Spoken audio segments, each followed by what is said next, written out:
the word solstice comes from. And so some other, pagan names for the solstice. Summer solstice is the more scientific name, but some other names are Litha, which is in the modern Wiccan tradition, and then midsummer, which is an ancient tradition, and that's also still celebrated in Sweden, as well as, I believe, some places in the United Kingdom. Can everybody hear me okay, by the way? Yes. Okay. Thank you. And then the Welsh Druid name, and again, I was trained in the Druid pagan tradition. So the Druid name for the summer solstice is Albin Heffen, which means the light of the shore. And this is because it's associated with the seashore, not necessarily because the solstice happens at the seashore, but because like the seashore, which is between the earth and the land, the solstice is thought to be like a liminal time or a liminal place where, two different things meet, right? Because it's the longest day of the year. So it's the official break between when we have longer days and then when we start having shorter days going into winter. So across cultures and centuries, the solstice has been marked with festivals, rituals, and community gatherings that celebrate the sun, the fertility, and the hope of a coming harvest, right? And also with renewal. And again, I said it's the first astronomical day of summer. On most calendars, it's also considered the first day of summer. You'll see it written on the calendars, the first day of summer. But to early civilizations, the summer solstice was a natural marker of the passing of the year, and a time to express gratitude for sunlight because it nourished our crops. And we were very dependent on sunlight for our food, and still are. Still are, right? So in ancient Egypt, the summer solstice was associated with the sun god, Ra. And the sun, and Ra would be born and die every day. And so Ra was believed to be the origin of all life on Earth, including humans. And then the other thing that I think is kind of interesting is that the Great Sphinx on Egypt's Giza Plateau aligns with the solstice sunset between the pyramids. So, and we see this in some other ancient structures too that I'll talk about. So some ancient Greek calendars actually designated the summer solstice as the new year. And ancient Greeks celebrated Chronoia, honoring Cronus, and when slaves could be freed, and we could see role reversals in people's place in society. And then also Vestalia, which was in the Romans celebrated Vestalia, which was dedicated to Vesta, the goddess of the hearth. And then I spoke about physical sites. We have Stonehenge in England. That was believed to be a place of celebration, and there's actually, I guess they call it a key between stones where on the solstice the sun rises.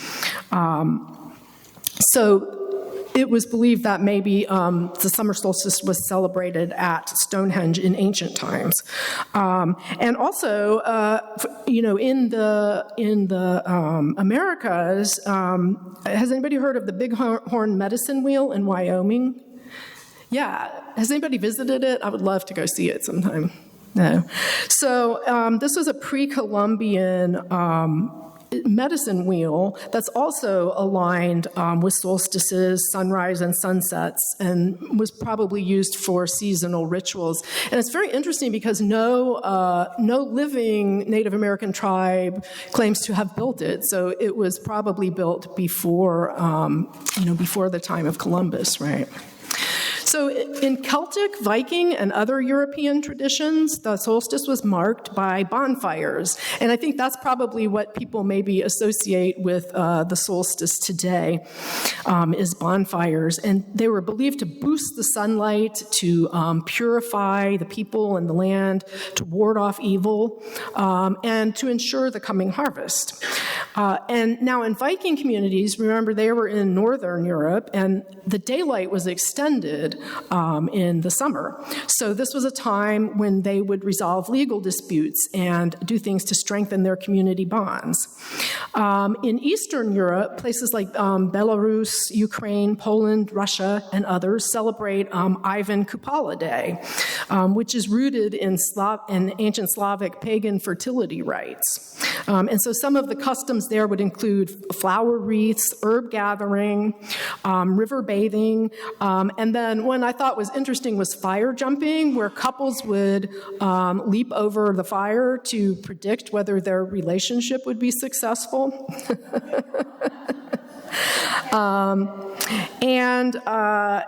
So while the bonfires and the wreath making, herb gathering, these kinds of things remain, so modern versions in Eastern Europe can include concerts, art displays, and youth-oriented events, things for the kids, right? And then in Ukraine, it's also seen as a revival of folk heritage, and it promotes national pride in their culture.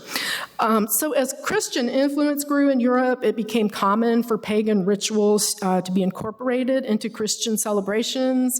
This is why we see trees at Christmas, and why we see ivy and holly and things. Those were, and even mistletoe were pagan traditions, right? So the pagan bonfires and water rituals and magic of the summer solstice were merged with the celebration of St. John the Baptist, which was on June 24th.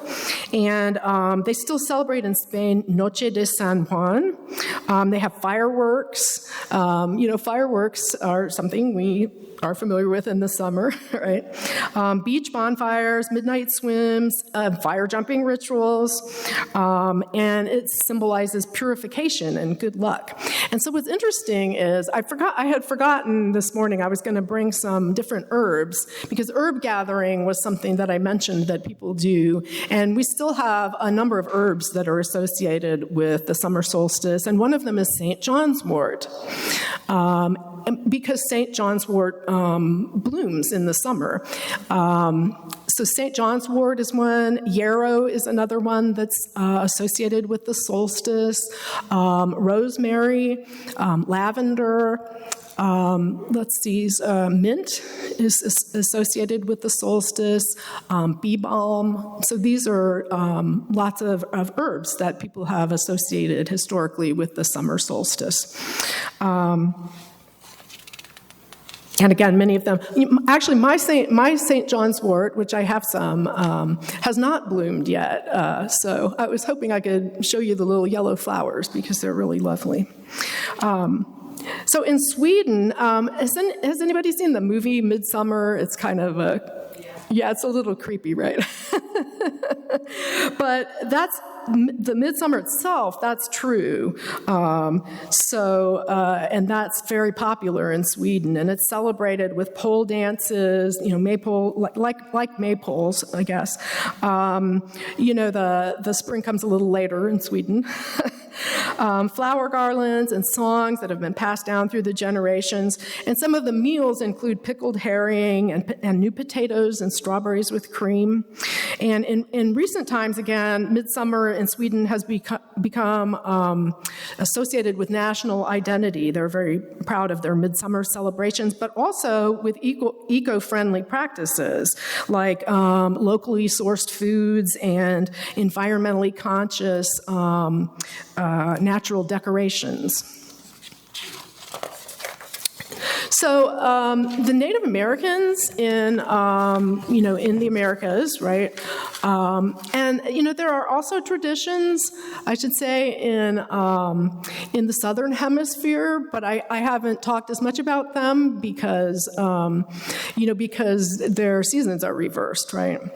But among North American indigenous tribes, Pueblo tribes of the Southwest, such as the Hopi and the Zuni, hold celebrations or ceremonies to honor both the winter and the summer solstices, and they do rituals that connect them with the earth and with the cosmos.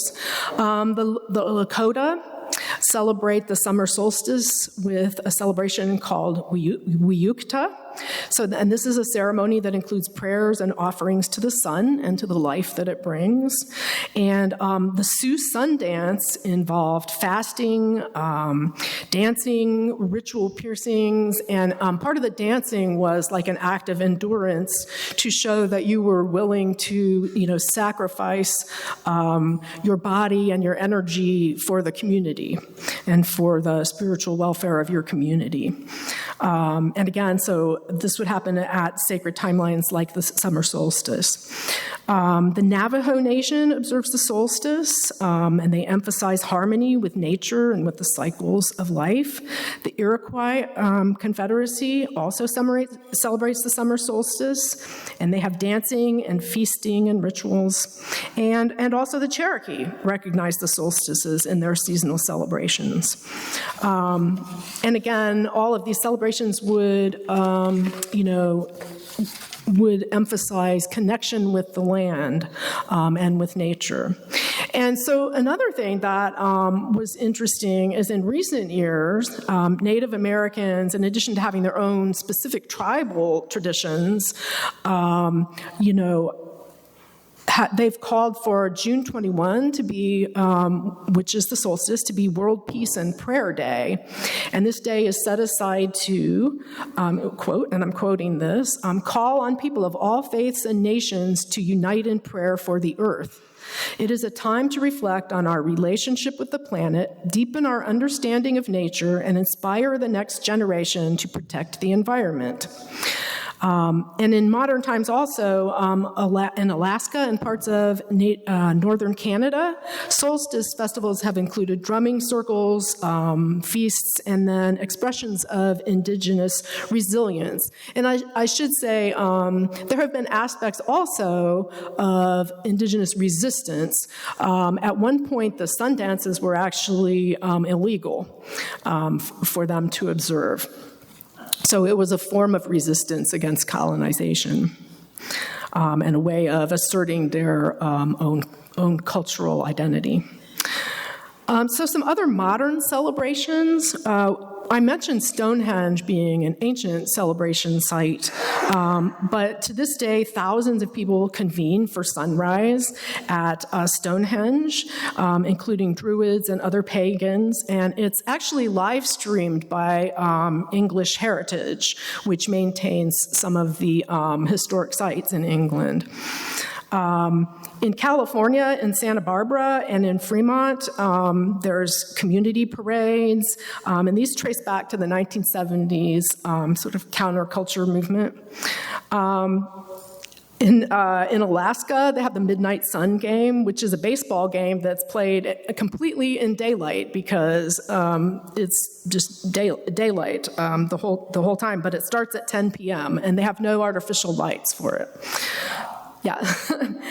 And in Iceland, they have the Reykjavik Music Festival, and again, they have persistent daylight that goes through the night on the solstice. And I should say that when I went to and that's true, even in like the Netherlands where I went last summer, the daylight goes till 10 o'clock at least in the summer. So it really does stay light. So the other thing is that June 21st is now International Yoga Day, and yeah, well, if you've done any yoga, you might be familiar with the sun salutations. So yoga is very involved with the sun and the natural rhythms. And it started as a spiritual practice, but now it's become a global event. And the UN actually has championed it since 2014. And so you'll have these mass yoga sessions in Times Square, London parks, and as well as at Indian temples. So it's seen as a time to align the body and the mind with the rhythms of nature. And I think that resonates, across cultures and spiritual traditions. So I want to say a few things, so what is the meaning of the solstice? Well, one, what are the symbolic and spiritual meanings of it? And I think one is just honoring the sun's power. It's about celebrating the sun at its peak on the longest day of the year, and we do depend upon the sun, for our survival. So it's a way of, recognizing that we're part of, the natural world, and that the sun is critical, to our survival. Photosynthesis is at the root of the food chain, really. And then also marking cycles and transitions. I talked about that, it being a liminal space because it marks the transition between the growing of the sunlight and from, winter to spring to summer, going into the darker and colder part of the year, right? And liminal points are the focus of many spiritual traditions. This cyclical awareness helped in ancient societies to track time and plant crops and make preparations for seasonal changes. And it reminds us, that growth and decline are natural partners, and that transformation is natural. And then also because we're thinking about light and, the lengthening of the day, we think about inner illumination, right? So what can we illuminate in ourselves or in our connection to other people and to the universe? Can we maybe have greater self-awareness? Some traditions talk about enlightenment, right? So it's a time to reflect. It's a time to think about, who we are and who we want to be, and align ourselves with our purpose. And it's also a time of stillness because as the sun stands still, we can cultivate some stillness inside ourselves and ask, what am I growing towards? What do I want to shed light on in myself and in the world? How do I want to rest? And then, the dark side of the year is really about kind of going inward, just sort of as a seed goes into the ground, So what do I want to, think about, and what do I want to contemplate as I turn inward again? And then the other thing, from all the traditions that I've talked about, a lot of them are about strengthening community and identity, right? Bringing people together for a shared celebration. Thinking about our ancestors also. What gifts from the people who have gone before do we want to preserve and pass on? So it's about human connection as well as connection to the natural world. And then, purification and renewal. What do we want to make space for, and what new things do we want to welcome into our lives?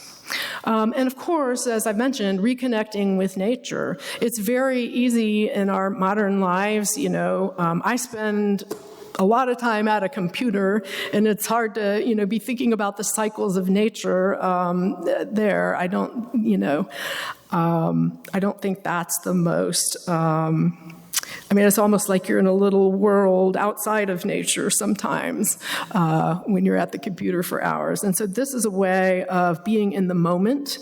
The seasons are flighting, they pass, and so being in nature is a way of being in the moment with the St. John's wort as it blooms, and it only blooms for a little while, right? And a lot of these rituals are acts of alignment with the universe, with our community, with the self, with nature. And it's a way of pausing just as the sun is still in the sky and reflecting the light in the world, right? So I want to talk a little bit about the other side of the solstice, because the other side of the summer solstice is that we're heading into the dark side of the year. And as I thought about that, I thought, it's already, since last winter solstice, which was towards the end of December, things have been kind of dark in the world. and I can say personally, the McGuires have had a lot going on. We've lost some of our cherished pets. I lost a long time job that I'd had, and so I've been, we've had some financial anxiety and just anxiety about. I worked, for 10 and a half years at this job, so there are some identity issues there for me too. And certainly, in the world, I think there's a lot going on that's difficult. Yes, we've had devastating wars internationally. We just had an escalation of hostilities yesterday. We've had the erosion of long-held rights of citizens in this country, and particularly of non-citizens who are in the country. Fear of violence against ourselves, our communities that we care about. There's been economic instability. And on top of this is the concern that many of us have had for years about environmental disaster looming, So, it feels hard to contemplate going into the dark half of the year. And so one of the things that I would like to invite everybody to do is to do a little bit of visioning about what we might like to see come into fruition. And part of this was I was thinking, if I were going to run for office, which I'm not, I can't imagine. But if I were, or if I were going to support somebody running for office whose platform was exactly, what I think we need. So that's a little bit where this idea came from, but just visioning what a better future would look like. And so I'd like to ask everybody to just close your eyes for a minute and think about what that would look like. And that could be political, that could be in terms of people's attitudes and values, that could be in terms of, in terms of, where power rests in our societies and in our countries. One thing that I can think of is world peace. I mean, that is really something that I would like to see on our planet, And so as y'all kind of think about what you would like to see, just vision it. Universal health care is something I'd like to see. I'd like to see people having a right to food and housing. I would like to see, deep care and stewardship of the earth. And I invite you to just throw some things out there that are important to you. Because we focus so much on the problems. And I feel like sometimes, we need to focus on the solutions to give ourselves hope of what is possible. And it is possible.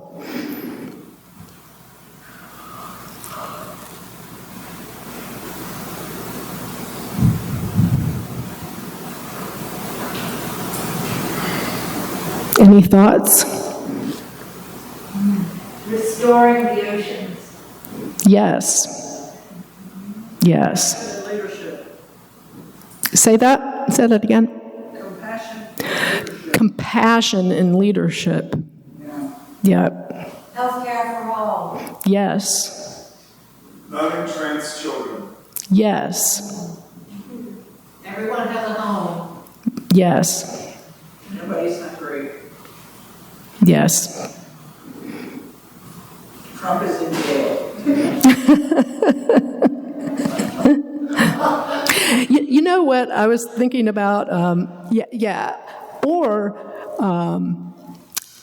there's the biblical story of is it St. Paul who gets knocked off his donkey and has this realization that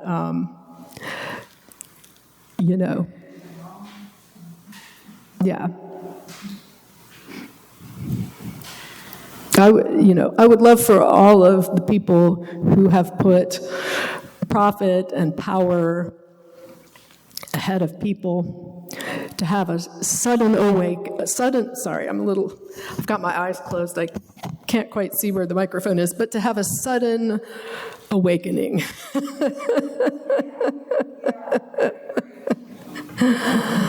And go, wait a minute, this isn't what's really important. Yeah, right.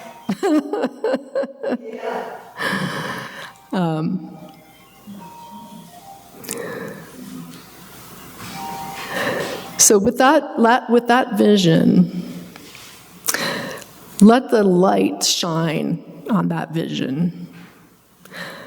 Let it be manifest. Let it have power. The way that dark and selfish and angry visions have power. Let our vision of taking care of the people and the earth have power. Yes. Yes. And as the pagans say, so mote it be.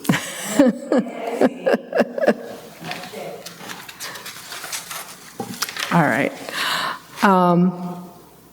So I'm going to end by reading a poem that some of you may have heard before, but somebody sent it to me. I have we have a sort of a text group from those of us who are in the Druid College, and we touch base with each other probably almost weekly, and just letting each other know what's going on. We trained together in this priesthood college, basically. And so one of the folks sent me this the other day, and I thought, this is perfect. And it's called The Summer Day by Mary Oliver. Who made the world? Who made the swan and the black bear? Who made the grasshopper? This grasshopper, I mean, the one who has flung herself out of the grass, the one who is eating sugar out of my hand, who is moving her jaws back and forth instead of up and down, who is gazing around with her enormous and complicated eyes. Now she lifts her pale forearms and thoroughly washes her face. Now she snaps her wings open and floats away.